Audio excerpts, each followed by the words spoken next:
আমার নাম ফাতেমা। আমরা 4 বোন। আমাদের কোনো ভাই নেই। কখনো বাবার আদর পাইনি। বলতে গেলে বছরের প্রায় সময় বাবাকে ছাড়াই আমরা কাটিয়ে দিয়েছি। মা অন্য বাড়িতে কাজ করত। দেখতে দেখতে এরকম কষ্ট করতে করতে আমার 2টা বোনের বিয়ে হয়ে যায়। তখন আমার বয়স ছিল 12 বছর। আমার ছোট বোনটার বয়স ছিল 7 বছর। আমি একটু বড় হয়ে যাওয়ার পর আমার মা আমার কাছে আমার ছোট বোনকে রেখে মা সৌদি আরবে যায়। ওইখানে যাওয়ার পর আমার আম্মু হঠাৎ করে অনেক অসুস্থ হয়ে পড়ে। তারপর আমরা জানতে পারি আমার মায়ের মাথার মধ্যে ব্রেন টিউমার হয়েছে। তখন আমার মা হাল ছাড়েনি। আমাদের 2 বোনের ভবিষ্যতের চিন্তা করে তখনও বিদেশে ছিল। 11 মাস থাকার পর আমার মা অনেকটাই অসুস্থ হয়ে যায়। তাই বাধ্য হয়ে বাংলাদেশে ফিরে আসে। বাংলাদেশে এসে ডাক্তার দেখিয়ে তারপর ওষুধ খেয়ে একটু সুস্থ হয়। তারপর আবারও 2019 সালে সৌদি আরবে যায়। তখন পুরোপুরি সুস্থ হয়েছিল না, কিছুটা সুস্থ হয়েছিল। ওই সময়ে 10 মাস থাকার পর আমার মা আরো বেশি অসুস্থ হয়ে পড়ে। তারপর সেখান থেকে আমার মাকে বাংলাদেশে পাঠিয়ে দেওয়া হয়।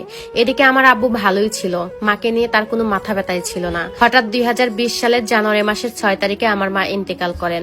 তখন আমার আর আমার ছোট বোনের জীবনটাতে অন্ধকার নেমে আসে। তখন আমি আর আমার ছোট বোন মহিলা মাদ্রাসায় লেখাপড়া করতাম। তারপর আসলো করোনা। আমাদের বাড়ি ছিল নরসিংদী। আমার মা মারা যাওয়ার পর আমার বাবা আমাদেরকে ব্রাহ্মণবাড়িয়াতে নিয়ে যায়। সেখানে আমার দাদা বাড়ি ছিল। তখন আমার বয়স ছিল মাত্র 16 বছর। তারপর করোনার সময় আমার বাবা আমাদেরকে ব্রাহ্মণবাড়িতে নিয়ে যায় আমার ফুফুর বাসায়। ভালো দিন কাটতেছিল। হঠাৎ করে সিদ্ধান্ত নেয় আমাকে বিয়ে দেওয়া হবে। তখন আমি রাজি ছিলাম না। তারপর আমাকে ব্রাহ্মণবাড়িয়া থেকে নরসিংদীতে আনা হয়। তখন আমার মা মারা গেছে মাত্র 5 মাস হয়েছে। ছোটবেলা থেকে দেখতাম একটা লোক ছিল, তার সঙ্গে আমার বাবার খুবই ভালো একটা সম্পর্ক ছিল। বলতে গেলে তারা 2 জন বন্ধু ছিলেন। উনি নাকি খুবই অসুস্থ, আমাদের পাশের বাসায়। তারপর আমার আপু বলল উনাকে গিয়ে একটু দেখে আয়, উনি অনেক অসুস্থ। আমি বললাম আচ্ছা ঠিক আছে। তারপর আমি আর আমার ছোট বোন গেলাম। ওইখানে যাওয়ার পর দেখি একটা লোক আসলো, আমাদেরকে দেখলো, এমনকি আমার বাবার নামও জিজ্ঞেস করলো। আমি বললাম। তারপর আমি আবার বাড়ি চলে আসলাম। ওই দিন রাত্রিবেলায় দেখলাম লোকটা আমার বাবার সাথে রাত্রিবেলা বাড়িতে এসেছে। তখন ঘরে কিছুই ছিল না, একটা ডিম ছিল। ডিম ভেজে তাকে ভাত দিলাম। পর উনি আব্বুর সঙ্গে অনেকক্ষণ গল্প করে তারপর চলে গেল। এর কয়েকদিন পর বাবা হঠাৎ করে বলতেছে তোকে কিছু মানুষ দেখতে আসবে। আমি কিছুই বলিনি। তখন মনে মনে ভাবলাম দেখতে আসলে তো আর বিয়ে হয়ে যাবে না। পরের দিন দেখি অনেক ধুমধাম করে আয়োজন করা হচ্ছে আমাকে দেখতে আসবে বলে। আমার 2 বোন আসলো আর আমার 2 দুলা ভাইও আসলো। তারপর ছেলে পক্ষ চলে আসলো। আমাকে শাড়ি পরে সুন্দর করে সাজানো হলো। তারপর আমাকে তাদের সামনে নিয়ে যাওয়া হলো। অনেক কিছু আমাকে জিজ্ঞেস করা হলো। তারপর আমি সঙ্গে সঙ্গে সবকিছুর উত্তর দিলাম।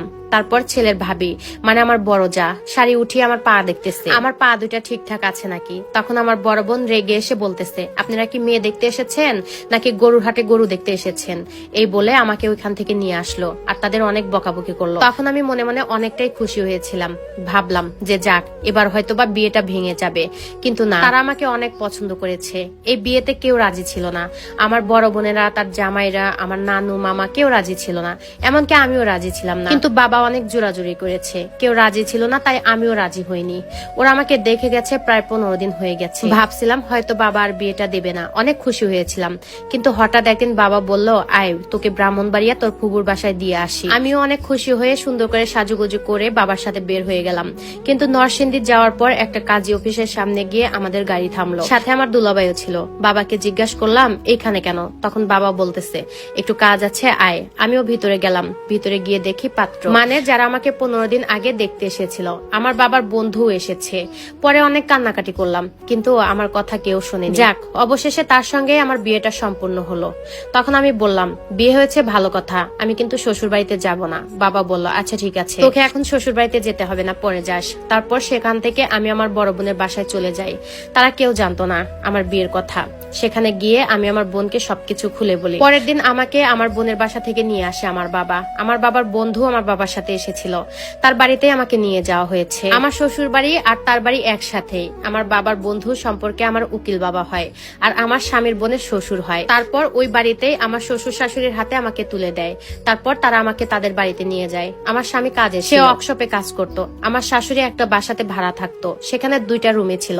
একটা রুমের মধ্যে আমার স্বামী আর আমি থাকতাম, আর একটা রুমের মধ্যে আমার শাশুড়ি, শ্বশুর, ননদ, দেবর সবাই একসঙ্গে থাকতো। ওই দিন রাতে আমার স্বামী যখন বাড়িতে আসে সে জানতো আমার ফুচকা অনেক পছন্দ, তাই আমার জন্য কিছু ফুচকা নিয়ে আসে। তারপর খাওয়া দাওয়া শেষ করে আমরা 2 জন রুমে চলে যাই। ওই দিন ছিল আমাদের বাসর রাত। আমরা 2 জন 2 কোনায় বসে আছি, কারো মুখে কোনো কথা নেই। হঠাৎ করে আমি বলে উঠলাম যে সারা রাত কি আমি বসে থাকবো নাকি ঘুমাবো। সে বলল হ্যাঁ ঘুমাবে। আমাকে আমার স্বামী বলল তোমাকে একটা কথা বলবো। তখন আমি আমি বললাম আচ্ছা ঠিক আছে বলেন। সে আমাকে বলতেছে, আচ্ছা তুমি তো আমাকে বিয়ে করতে রাজি ছিলে না। আমি বললাম এখন এসব বলে তো আর কোনো লাভ নেই, কিন্তু আমার 3টা শর্ত আছে। সে বলতেছে আচ্ছা ঠিক আছে তোমার কি শর্ত আছে তুমি আমাকে বলো। তখন আমি বললাম, প্রথমত কোনোদিন আপনি আমার শরীরে টাচ করতে পারবেন না, দ্বিতীয়ত আমাকে একটা ফোন কিনে দিতে হবে, আর তৃতীয়ত আমি লেখাপড়া করতে চাই, আমাকে ভর্তি করে দিতে হবে। সে বলল আচ্ছা ঠিক আছে।